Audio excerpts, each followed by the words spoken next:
नमस्कार मित्रों, मेरे YouTube चैनल पर आप सभी का फिर से स्वागत है। मित्रों, आज अपन शिक्षण विधियां पढ़ेंगे। शिक्षण विधियों में अपन ने भाषा शिक्षण के कौशल और भाषा शिक्षण के कौशल के साथ साथ में शिक्षण क्या है, इसके सिद्धांत क्या है, सूत्र क्या है, प्रक्रिया क्या है, ये सब चीजें अपन ने शिक्षण विधियों की पिछली कक्षाओं में चर्चा की थी। बीच में थोड़ी सी गैप रह गया, लेकिन अब अपन पुनः स्टार्ट करते हैं शिक्षण विधियां।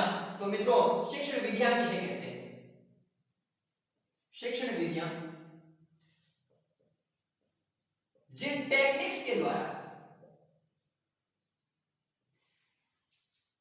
जिन तरीकों के द्वारा शिक्षण करवाया जाता है, उन्हें शिक्षण कहा जाता है। एक कक्षा में कक्षा अध्यापक बालकों को जिन युक्तियों, आप शब्द यूज कर सकते हैं, जिन युक्तियों से अध्यापन करवाते हैं उसे शिक्षण विधि कहते हैं। मित्रों, आज अपन चर्चा करेंगे प्राचीन शिक्षण विधियों की, संस्कृत भाषा की प्राचीन शिक्षण विधियां, इसकी चर्चा करेंगे। संस्कृत की प्राचीन शिक्षण विधियां। मित्रों, सबसे पहले यूं कहें कि शिक्षण विधियों की नेतृत्वकर्ता शिक्षण विधि है प्राचीन समय की भारत की, तो वो है संस्कृत भाषा में पाठशाला विधि। क्या है मित्रों? पाठशाला विधि। पाठशाला विधि। इस विधि में क्या होता है मित्रों? शिक्षण जो है, प्राचीन शिक्षण विधियों को फिर से डिफाइन करना चाहें तो प्राचीन समय में जो संस्कृत का शिक्षण करवाया जाता था उसे प्राचीन शिक्षण, और अगर नवीन की बात है कि जो मॉडर्न टाइम है, अभी जो समय चल रहा है उसमें शिक्षण कराया जा रहा है, नवीन शिक्षण विधियां हो जाएगी। बात करें तो लॉर्ड मेकाले ने 1835 में नई शिक्षण विधियां, नई शिक्षण युक्तियां दी। उससे पूर्व की जो शिक्षण विधियां हैं वो प्राचीन शिक्षण विधियां कहलाएगी। बात करें मित्रों इसके पहली विधि की, नेतृत्वकर्ता विधि की कहें तो पाठशाला विधि। मित्रों, प्राचीन समय में क्या होता था कि बालक को गुरुजी के पास में भेज दिया जाता था। इस विधि को पाठशाला विधि कहते थे। क्या कहते थे मित्रों? पाठशाला विधि। पाठशाला विधि में मित्रों क्या होता था? उपनयन संस्कार से, किस संस्कार से? उपनयन संस्कार से समापवर्तन संस्कार तक बालक गुरुजी के पास में रह करके शिक्षण करता था। अब बात करें उपनयन संस्कार की, तो उपनयन संस्कार में क्या होता था मित्रों? जब बालक शिक्षण लेने के लिए, शिक्षण प्राप्त करने के लिए, अध्ययन करने के लिए गुरुजी के पास में आश्रम में जाता था, तो गुरुजी जो संस्कार करते थे, तो विद्या आरंभ संस्कार करते थे, उसे उपनयन संस्कार कहते हैं। मित्रों, इसमें क्या होता था? ब्राह्मण 8 वर्ष, ब्राह्मण की आयु 8 वर्ष, क्षत्रिय की आयु 10 वर्ष और वैश्य की आयु 12 वर्ष निर्धारित थी। उस समय उपनयन संस्कार किया जाता था। बात करें मित्रों इस विधि के अन्य नाम की, तो इसको पाठशाला विधि के साथ में आप मठ विधि कह सकते हैं, विद्यापीठ विधि कह सकते हैं। बात करें मित्रों आप आश्रम विधि कह सकते हैं। इसके अलावा बात करें मित्रों इसको आप पंडित विधि भी कह सकते हैं। क्या कह सकते हैं? पंडित, क्योंकि इस विधि के द्वारा बालकों को विषय का ज्ञाता या पंडित बनाया जाता था। जो बालक गुरुजी के पास में रहता था उसे मित्रों अंतेवासी कहा जाता था। क्या कहा जाता था?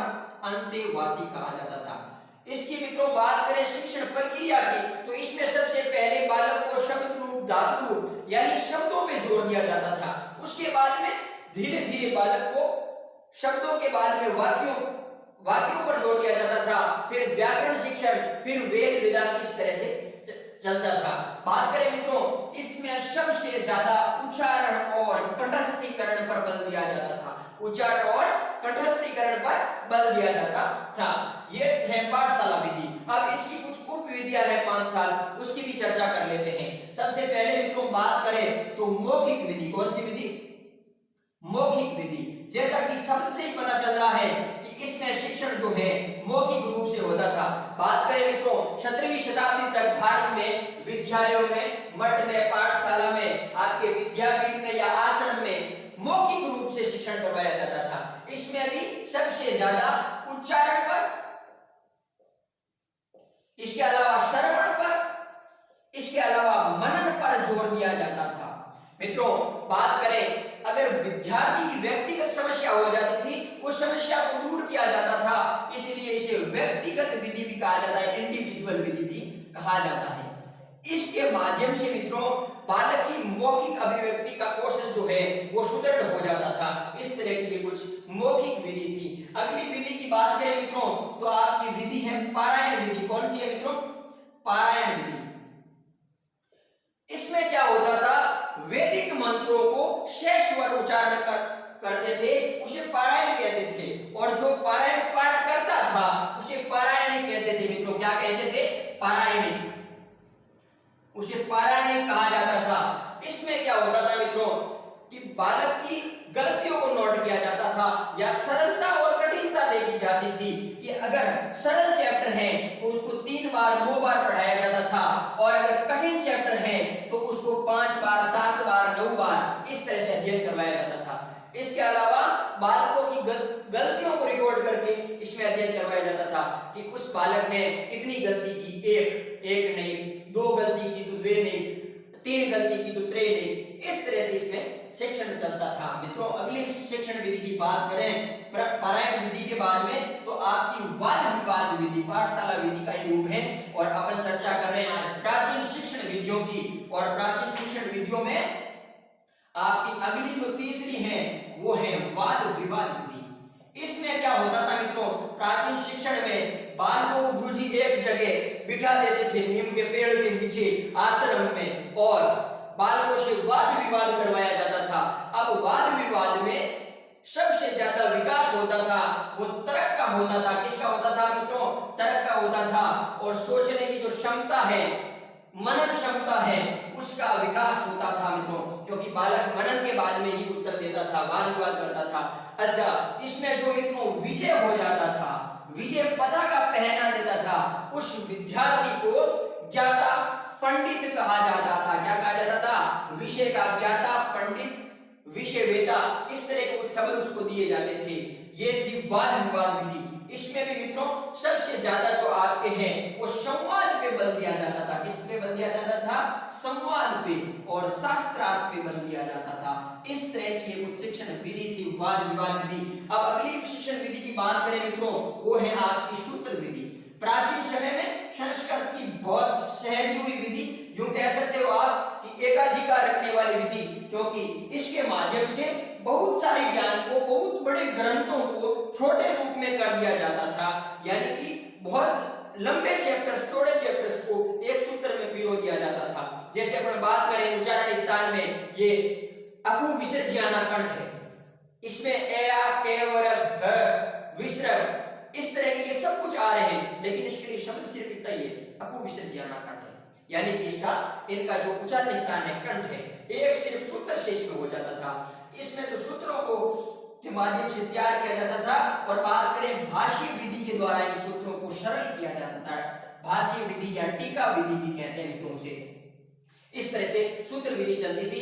इसमें सबसे ज्यादा कंठस्थीकरण, याद रखने पर, स्मरण पर जोर दिया जाता था। यह सूत्र विधि थी। इसके अलावा बात करें मित्रों पांचवी विधि की, तो पांचवी विधि आपके थी कथा कथन विधि। क्या थी मित्रों? कथा कथन विधि।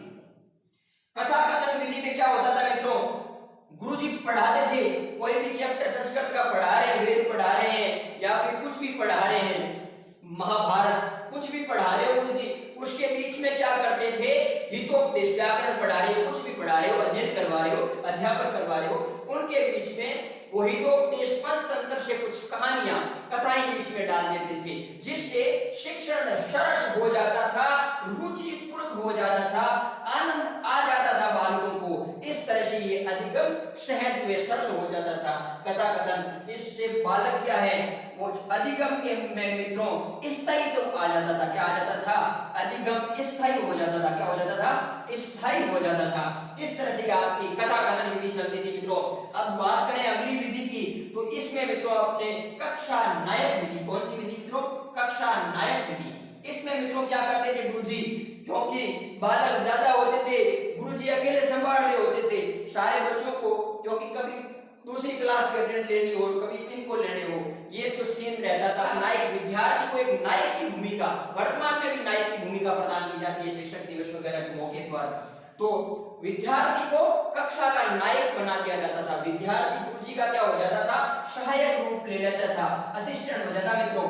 इस तरह से वो कक्षा में काम करता था और मेधावी या प्रतिभाशाली विद्यार्थी ऐसा कर पाता था। उसका जो आत्मविश्वास, वो जो विद्यार्थी था उसका आत्मविश्वास सुदृढ़ हो जाता था, मजबूत हो जाता था। और इस तरह से ये आपकी पूरी जो है पाठशाला विधि चलती थी। अब इसके कुछ मित्रों गुणों की चर्चा कर लेते हैं। पाठशाला विधि के गुण कौन से हैं और दोष कौन से हैं, तो ऋणात्मक रूप से देख लेते हैं मित्रों। सबसे पहले बात करें मित्रों अपन गुण की, पाठशाला विधि की, क्योंकि ये सब पाठशाला विधि के उपभाग थे। पाठशाला विधि के गुण की बात करें तो गुण में मित्रों इसमें क्या होता था, संस्कृत का संरक्षण करना था। भारतीय संस्कृति और भारतीय संस्कृति का संरक्षण करना था। क्या था मित्रों, भारतीय संस्कृति का संरक्षण करना। इसके अलावा संस्कृत के ग्रंथों को गंभीर रूप से अध्ययन करना। इसके अलावा बात करें मित्रों स्मरण शक्ति का विकास करना, स्मरण। इसके अलावा मित्रों बात करें उच्चारण का विकास करना। इस तरह से ये इसके कुछ गुण थे।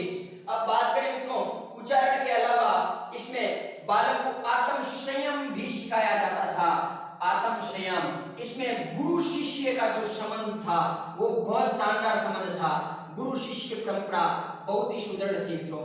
इसके अलावा इसके दोष की तो ये एक अमनोवैज्ञानिक विद्या थी मित्रों। इसमें कंठस्थीकरण पे ज्यादा जोर दिया जाता था। ये अध्यापक केंद्रित हुआ करती थी, विद्यार्थी केंद्रित नहीं होकर के। इस तरह से ये कुछ इसके दोष भी हैं। इस तरह से ये आपकी पाठशाला विधि चलती है। अब अपन दूसरी जो विधि है, प्राचीन शिक्षण की दूसरी विधि है, उसकी चर्चा कर लेते हैं। और उस विधि का नाम है मित्रों भंडारकर विधि। क्या है, भंडारकर विधि। यह विधि मित्रों श्री रामकृष्ण गोपाल भंडारकर महोदय के द्वारा ली गई, इसलिए इसे भंडारकर विधि कहा जाता है। इसका एक और नाम है, वो नाम है मित्रों व्याकरण अनुवाद। व्याकरणानुवाद यानी कि व्याकरण और अनुवाद को मिला हुआ है। व्याकरण अनुवाद इस विधि का दूसरा नाम था। इसमें क्या होता था, शिक्षण जो है व्याकरण और अनुवाद के माध्यम से कराया जाता था। इसमें मित्रों जो भंडारकर जी थे उन्होंने दो पुस्तकें लिखी थी। एक लिखी थी संस्कृत मंदिरात प्रवेशिका और एक लिखी थी संस्कृत मार्गोपदेशिका। इस तरह की दो बुक्स भी उन्होंने लिखी थी। इसमें जो उद्देश्य था मित्रों, वो उद्देश्य था संस्कृत को सरल रूप में बनाना। क्या था मित्रों, सरल रूप में बनाना। जो अनअपेक्षित नियम थे, जो ज्यादा नियम थे, उन नियमों का शोधन करना, या यूं कह सकते हैं आप संशोधन करना, उन नियमों को परिष्कृत करना। इस तरह से ये कुछ इसके उद्देश्य थे, सहज रूप में करवाना। इसके अलावा बात करें मित्रों, इसमें क्या होता था, 4 स्टेप होते थे मित्रों। 4 स्टेप में शिक्षण करवाया जाता था। सबसे पहले जो संस्कृत का शिक्षण था उसका अनुवाद के माध्यम से उदाहरण करवाए जाते थे बालकों को। उसके बाद में अगर दूसरे की बात करें तो संस्कृत को आंग्ल भाषा में यानी अंग्रेजी में अनुवाद किया जाता था। तीसरे की बात करें तो अंग्रेजी को संस्कृत में अनुवाद किया जाता था। और अगर चौथे की बात करें तो आपके इसमें अभ्यास पे, संस्कृत व्याकरण पे जोर दिया जाता था। अब बात करें मित्रों इसके गुण दोष की, तो इसके जो गुण हैं ये एक मनोवैज्ञानिक विधि है। कैसी विधि है मित्रों, मनोवैज्ञानिक। ये विद्यार्थी केंद्रित विधि है मित्रों। ये कुछ इसके गुण है मित्रों, मनोवैज्ञानिक है, विद्यार्थी केंद्रित है। इस पे कंठस्थीकरण पर जोर नहीं दिया जाता। ये इसके कुछ लाभ हैं। अगर बात करें मित्रों इसके कुछ दोष की, तो इसके दोष जो थे मित्रों ये थे कि इन्होंने गद्य पद्य की अपेक्षा ही कर दी। क्या कर दी मित्रों, गद्य और पद्य की अपेक्षा कर दी। और श्रवण भाषण का को भी महत्व इन्होंने कम दिया। इस तरह की ये भंडारकर विधि थी। आज हमने मित्रों चर्चा की प्राचीन भारतीय शिक्षण विधियों की। अगली जो अपनी संस्कृत की कक्षा होगी उसके अंदर अपन चर्चा करेंगे नवीन शिक्षण विधियों की। तब तक आप इन विधियों का रिवीजन करते रहिए। मेरी तरफ से आपको शुभकामनाएं। आपने वीडियो पूर्ण रूप से देखा, इसके लिए शुक्रिया।